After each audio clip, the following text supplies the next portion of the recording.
نحمده ونصلي على رسوله الكريم أما بعد فقد قال الله تبارك وتعالى في القرآن المجيد والفرقان الحميد أعوذ بالله من الشيطان الرجيم بسم الله الرحمن الرحيم ذلك الكتاب لا ريب فيه هدى للمتقين وقال النبي صلى الله عليه وسلم خيركم من تعلم القرآن وعلمه الہی رونق اسلام کے سامان پیدا کر، الہی رونق اسلام کے سامان پیدا کر، دلوں میں مومنوں کے الفت قرآن پیدا کر۔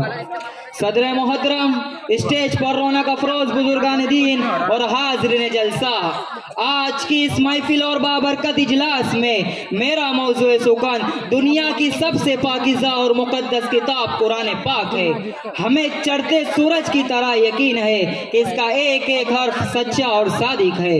وہ قرآن پاک جس کی زبان مقدس، بیان مقدس اور جو فصاحت و بلاغت کا ٹھاٹے مارتا سمندر ہے، جس کے متعلق ارشاد ربانی ہے۔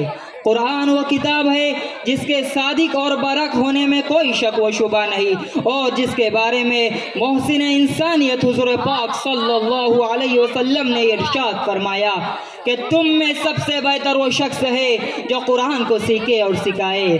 دعا کیجئے کہ خداوند قدوس ہم سب کو قرآن پاک کی دولت سے مالا مال فرمائے، آمین۔ نوجوان دوستو، یہی وہ قرآن ہے جو رہتی دنیا تک کے انسانوں کے لیے سراپا ہدایت اور رحمت ہے۔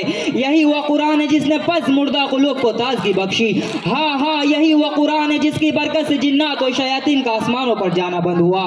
یہی وہ قرآن ہے جس کی برکت سے عزت اور رفعت کے شامیانے گڑ گئے۔ یہی وہ قرآن ہے جس کی بدولت محبوب حقیقی رضا نصیب ہوتی ہے۔ یہی وہ قرآن ہے جو سچائی اور امانت داری کا درس دیتا ہے۔ یہی وہ قرآن جس کی بدولت عمر فاروق رضی اللہ تعالیٰ عنہ کو ایمان نصیب ہوا۔ یہی وہ قرآن جس کی نظیر پیش کرنے سے ساری دنیا عاجز و قاصر رہی۔ یہی وہ قرآن جس کا مثل پیش کرنے سے عرب کے فصیح و بلیغ زبان دانی کا دعویٰ کرنے والوں نے گھٹنے ٹیک دیے۔ یہی وہ قرآن جس نے ضلالت و گمراہی کی دلدل میں پھنسی ہوئی انسانیت کو رشد و ہدایت کا پیغام سنایا۔ یہی وہ قرآن جس کی حفاظت کا وعدہ خود خالق کائنات نے فرمایا۔ یہی وہ قرآن جس کی تلاوت میں دلوں کے واسطے فرحت و بشاشت کا سامان ہے۔ یہی وہ قرآن جس نے ذہنی قوتوں کو جلا بخشا۔ یہی وہ قرآن جس کی برکت سے ادھرے چمن میں بہار پیدا ہوا۔ محترم حضرات، آج کے اس دور میں حفظ کلام پاک کو فضول کام سمجھا جاتا ہے۔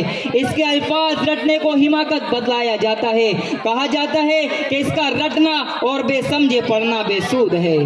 افسوس، صد افسوس، اس قرآن پاک کے بارے میں ہمارا یہ خیال ہے کہ جس کے بارے میں شہنشاہ بطحا جناب محمد رسول اللہ صلی اللہ علیہ وسلم نے ارشاد فرمایا کہ اقرا وارتقی ورتل کما کنت ترتل فی الدنیا فإن منزلک عند آخر آیت تقرأها۔ قیامت کے دن حافظ قرآن سے کہا جائے گا کہ قرآن پڑھتا جا اور جنت کے درجوں پر چڑھتا جا اور ٹھہر ٹھہر کے پڑھ جیسا کہ تو دنیا میں ٹھہر ٹھہر کے پڑھا کرتا تھا۔ بس تیرا مقام اور ٹھکانہ وہی ہے جو آخری آیت پر پہنچے۔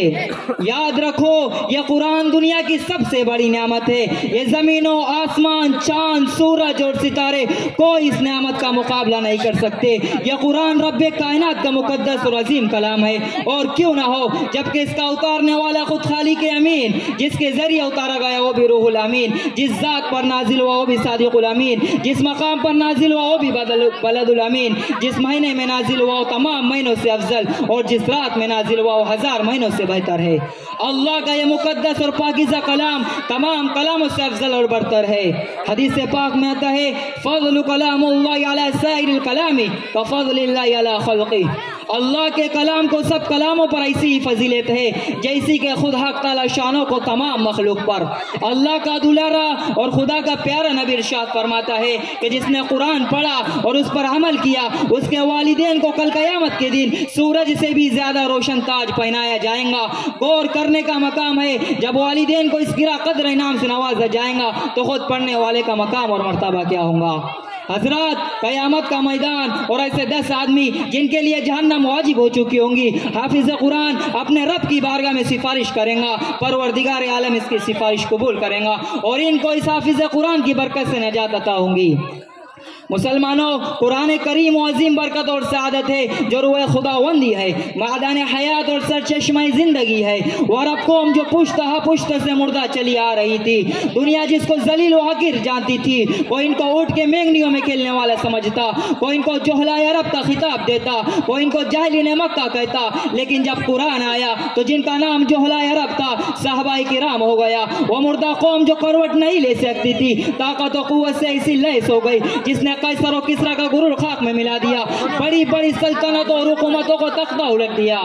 محترم دوستو، قرآن آیا تو زمان و مکان میں زندگی آئی، قرآن آیا تو عدل و مساوات کا پیغام آیا، قرآن آیا تو مذہب اسلام پھیلا، قرآن آیا تو مردہ قوم زندہ ہوئی، قرآن آیا تو قیصر و کسریٰ کا غرور خاک میں ملا، قرآن آیا تو باطل کے لہراتے جھنڈے ٹوٹ پڑے، قرآن آیا تو کفر و شرک کا دم توڑ گیا، قرآن آیا تو ساری کائنات کو نور ملا، قرآن آیا تو انسانوں کے پجاری خدا کے پرستار بنے، قرآن آیا تو توحید ملی، ایمان ملا، قرآن آیا تو گلستہ کو بہار حسن عطا ہوا۔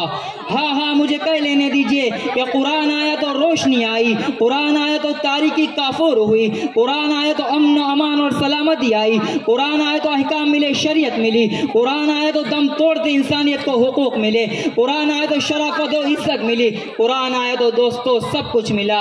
مگر افسوس صد افسوس، ہم نے قرآن کے دامن تقدس کو ترک کر دیا، ہم نے اس کی پاکیزہ تعلیمات کو بھلا دیا۔ نتیجہ یہ ہوا کہ وہ مسلم قوم جس کے سر پر عزت و رفعت کا تاج تھا، ذلت و رسوائی کے غار میں جا گری۔ وہ قوم جس کا کامیابی آگے بڑھ کر استقبال کرتی تھی، ناکامی اس کا مقدر بن گئی۔ وہ مسلم قوم جس کی ایک آواز پر افریقہ کے جنگل میں رہنے والے خوخار درندوں نے جنگل خالی کر دیا تھا، آج ایک چوٹی بھی اس کا حکم ماننے کو تیار نہیں۔ وہ قوم جس نے کبھی حکومت و سلطنت کا فریضہ انجام دیا تھا، آج غلامانہ زندگی بسر کر رہی ہے۔ وہ قوم جن پر کبھی تاریخ نازا تھی، آج ماتم کنا ہے۔ وہ قوم جس کا ماضی روشن اور تابناک تھا، حال و مستقبل اس کا تاریخ ہے۔ مسلمانوں، سمجھو اور ہوشیار ہو جاؤ، غفلت کا پردہ چاک کرو، قرآن پاک سے وابستہ ہو جاؤ، ورنہ یاد رکھو تاریخ ہمیں کبھی معاف نہیں کریں گی۔ حاضرین جلسہ، جنثار صحابہ کرام کے کتب خانے میں قرآن پاک کے علاوہ کوئی کتاب نہ تھی، اسی کو لے کر وہ آگے بڑھے اور کامیابی ان کے قدم چومتی چلی گئی۔ وہ قرآن ہی تھا جس کی برکت سے بدر کے میدان میں 313 نے مکہ کی قسمت پلٹ دی۔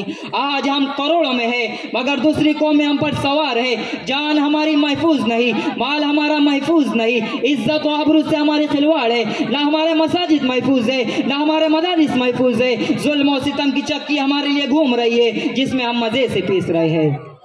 محترم حضرات، اگر ہم ماضی کی طرح حال و مستقبل کو روشن اور تابناک بنانا چاہتے ہیں تو ہمیں قرآن پاک سے وابستہ ہونا ہوگا، اسے سینے سے لگانا ہوگا۔ اگر ہم چاہتے ہیں کہ دنیا کے ساتھ ہماری آخرت بھی سنور جائے تو اس کی تعلیمات پر عمل کرنا ہوگا۔ خدا نہ خواستہ آج ہم نے اپنے بچوں کو 2 پیسے کی لالچ میں دین سے دور رکھا، ہماری نظر اخروی نعمتوں کے بجائے دنیاوی ڈگریوں پر رہی، تو یاد رکھیے خدا کے ہاں جواب دینا ہوگا۔ اسی پر میں اپنی تقریر کو ختم کرتا ہوں۔ دعا کیجئے کہ اللہ تعالیٰ تمام مسلمانوں کو قرآن سیکھنے، سکھانے اور اس پر عمل کرنے کی توفیق عطا فرمائے، آمین۔ وعدہ غلبہ ہے مومن کے لیے قرآن میں، وعدہ غلبہ ہے مومن کے لیے قرآن میں، پھر جو تو غالب نہیں کچھ کسر ہے ایمان میں، وما علینا الا البلاغ۔